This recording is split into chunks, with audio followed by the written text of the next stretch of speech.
Halo pemirsa, jumpa lagi dengan saya di Saham Terbang. Kita langsung saja, kali ini kita akan membahas mengenai saham yang memberikan dividen yang cukup jumbo. Dividen ini, pergerakan harga sahamnya relatif stabil, tidak terlalu naik dan juga tidak jatuh ya.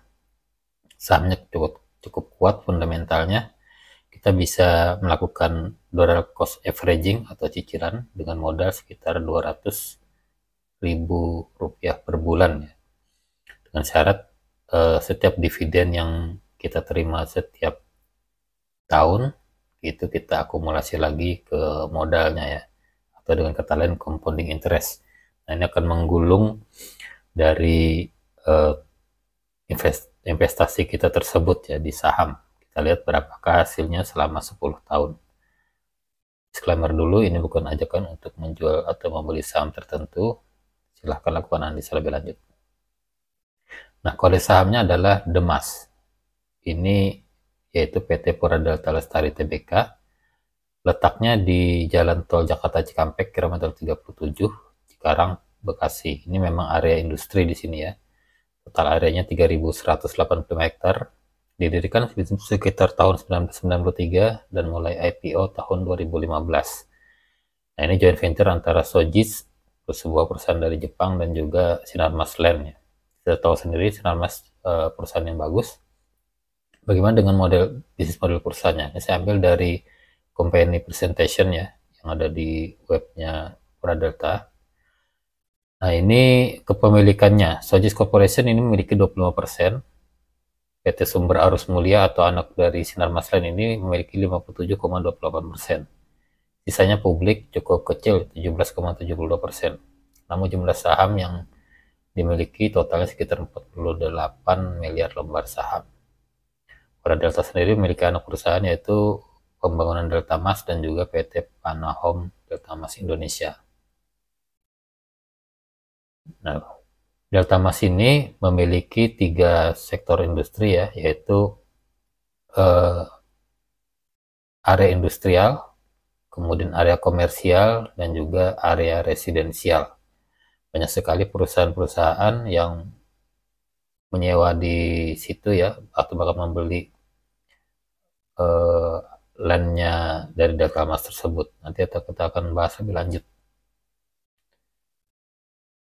Nah, ini konsentrasi dari beberapa industri otomotif di sini ya. Kita lihat ada Astra Honda Motor, kemudian Yamaha, ada Hyundai, Hino, dan beberapa perusahaan lainnya. Ada juga Toyota. Ini sekitar sini.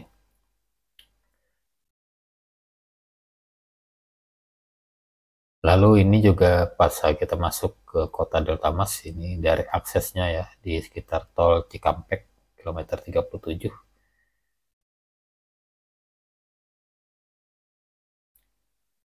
Nah, ini areanya per 31 Desember 2023 dibagi saat ini yang sudah terisi sekitar 781 hektar ya. Dari 3 ribuan tadi masih banyak ya yang kosong ya.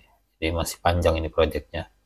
Ini area-areanya industrial sekitar 251 hektar, komersial yang paling banyak 360 hektar, dan sisanya residensial 170 hektar.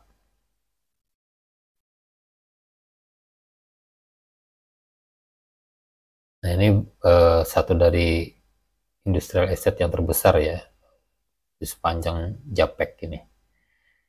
Kita lihat ada Kitik 200 hektar, ada Suzuki 130 hektar, ada Hyundai Motor 90 hektar. Ini bahkan sudah ada yang berakhir ya. Ada Mitsubishi, ada Kalbe, Maxis, terus berlanjut ini proyeknya. Ini untuk komersial estate juga ada hotel juga di sana ya, Le Premier. Kemudian ada sekolah, ITSB, Japanese School juga, ada fasilitas kesehatan ya, ada Mitra Keluarga, ada Eka Hospital, kemudian food and beverage, ada Starbucks, McD, Ricis, dan lain-lain ya. Menarik. Kemudian ini area komersial yang update ya. Di area ini ada juga apartemen, ini Institut Teknologi and Science Bandung, Jakarta International University, Ion Mall juga lagi under construction. Eka Hospital under construction, dan lain-lain.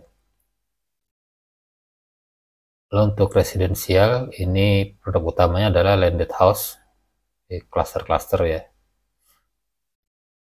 Ada juga fasilitas clubhouse, ada swimming facility, dan fitness center. Target marketnya memang untuk kalangan menengah ke atas ya segmennya. Rumahnya pastikan mahal-mahal. Metode penjualannya ini dibangun dan kemudian dikonstruksi ya setelah terjual. Total unit yang terjual sekitar 3.000 unit. Nah, ini kita lihat kinerja keuangannya. Untuk marketing sales achievement-nya, kita lihat ini ditargetkan 1,8 triliun dan tercapai melebihi ya 1,874 triliun marketing achievement-nya. Di tahun-tahun sebelumnya juga sekitaran itu 1,7, 1,8, hanya yang paling besar 2019 dan 2020 itu mendekati 3 triliun. Nah, ini pendapatan juga hampir sama kayak seperti tahun sebelumnya. Untuk 2022 dan 2023 sekitar 1,9 triliun. Gross profitnya di angka 1,3 triliun ya. Ini turun dari turun sedikit lah ya. Masih di 1,3 triliun. Karena memang revenue-nya turun. Jadi untuk net profit juga turun sedikit ya. 1,2 triliun. Nah, tapi ini net profit marginnya gede sekali ya. 63%, sangat tebal. Untuk segmen yang berkontribusi memang paling banyak adalah industrial, ini 85% ya. Meningkat dari sebelumnya 73%, naik ke 85%. Yang kuning ini meningkat, residensial dari 2,2% naik ke 10%. Yang turun ini area komersial dari 23,4% turun ke 2,4%. Cukup signifikan turunnya, 20%-an. Lalu ini rental dan juga hotel ya, kurang lebih hampir sama ya. Nah, ini segmen pendapatan untuk sales industrial ya. Industrial naik dari 1,4 jadi 1,6. Residensial juga naik dari 43 naik ke 200 miliar. Komersial yang turun ya, turun drastis dari 452 ke 45 miliar. Untuk hotel ini naik sedikit dan rental juga naik sedikit ya. Nah, ini posisi cashnya ya. Jadi tahun 2019 ini cashnya sekitar 600-an miliar, naik ke 1,3 triliun, turun drastis ke 600 miliar, 700 miliar, dan sekarang di 1,0 triliun ya kasnya. Nah, kalau kita lihat ini menarik ya. Jadi kasnya kalau kita bagi per lembar saham, kita pegang ini 21 rupiah per lembar saham. Jadi kalau harganya 160 rupiah, tinggal dibagi mungkin sekitar berapa nih? 6 ya. Jadi kita milikin 1/6-nya dari ini kasnya. Kasnya cukup bagus. Historical pembagian dividen ini yang kita lihat yang menarik ya. Jadi kita lihat ini dividen ini bahkan mencapai 2,0 triliun, terus turun 1,5 karena sesuai dengan revenue ya. Turun lagi 700 dan stabil di 1 triliunan. Ini rasio pembayaran dividennya juga lebihin ya, bahkan lebih 100% ini yang 2 tahun pertama pas COVID ya. Terus turun jadi 90-an% dan 80-an%. Nah, ini kalau kita lihat earning per share-nya ini sekitar 25 rupiah per lembar. Jadi memang cukup bagus sih menurut saya dengan dividen yang tinggi ya. Ini dividennya mungkin agak berbeda ya dengan yang saya hitung dengan yang dihitung oleh ini, karena memang kita pembagian dividennya kan 2 kali ya, sekitar pertengahan tahun dan juga akhir tahun, antara April sampai Juni atau November dan Desember.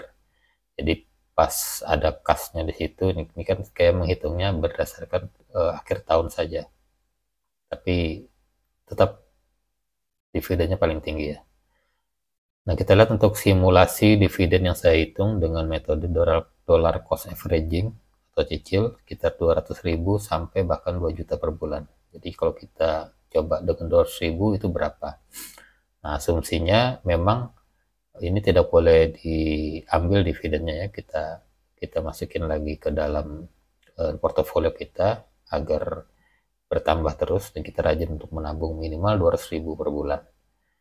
Terus juga ini pakai asumsi di harganya tidak terlalu naik signifikan ya, antara 160 sampai 180 rupiah, sekitar itu. Kita lihat historikalnya juga seperti itu, cuman yang paling tinggi memang di tahun 2019 dan 2020 ya, yang harga sahamnya sempat mencapai 200-an. Nah, ini dengan metode 200.000 per bulan kita cicil, jadi selama 10 tahun ini sekitar 1000 lembar ya, dengan harga 162 kita menabung nggak sampai 2 juta ya, jadi nggak sampai 200.000 per bulan. Asumsi dividennya yang saya ambil rata-rata di 11%. Kenapa 11%? Karena saya lihat dividen yield tiap tahun itu bervariasi antara 10 sampai 19% bahkan. Jadi saya coba ambil di konservatif aja di 11% dari harga saham tersebut, karena sahamnya memang nggak terlalu jauh ya, sideways aja sahamnya.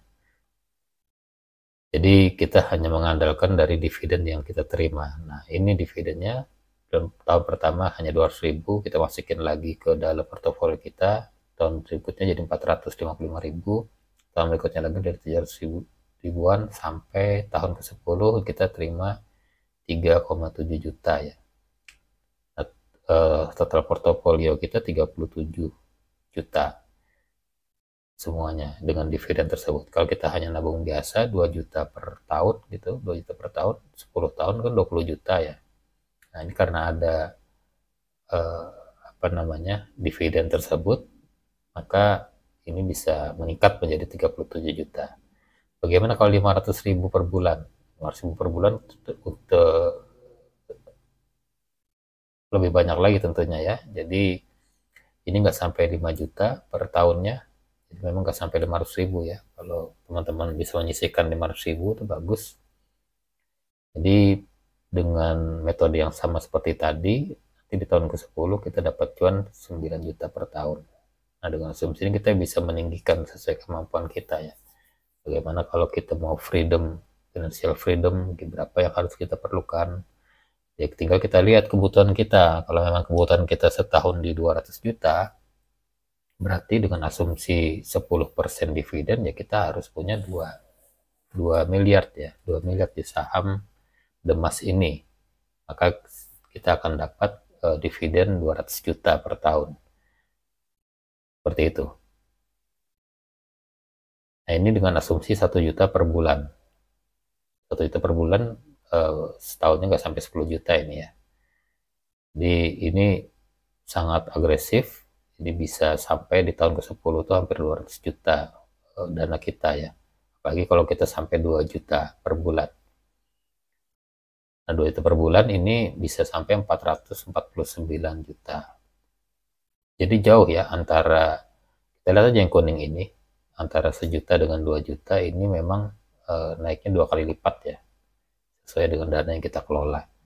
Kalau kita sanggup dengan 2 juta atau 1 juta, kita bisa kombinasi sesuai kemampuan kita. Mungkin nanti di tahun ketiga, tahun pertama kita 200.000 dulu, terus tahun ketiga ketika pengeluaran kita berkurang, gaji kita naik, kita bisa naik ke 500 ribuan ya. Lalu tahun ke-6, tahun ke-5 kita bisa naik menjadi 1 juta, kurang dari 1 juta lah ini ya. Nanti terus bisa naik ke 2 juta di tahun ke-7 sampai ke-10.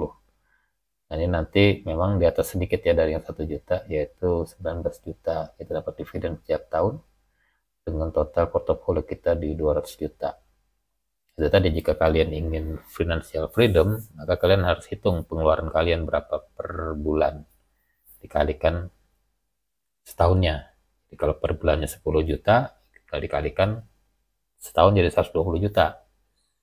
Tambah lain-lain biaya yang lain ya, mungkin biaya darurat, biaya pendidikan, biaya lain-lain ya, digenapin 150 atau di 150 juta lah ya, 150 juta berarti kalian harus punya dana di saham Demas ini 1,5 miliar baru bisa tercapai per tahun sekitar 150 juta rupiah.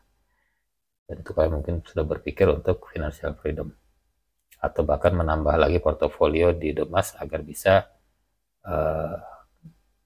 jumbo ya, lebih jumbo lagi. Nah, itu saja sekilas mengenai saham Demas ini. Terima kasih atas perhatiannya. Assalamualaikum warahmatullahi wabarakatuh.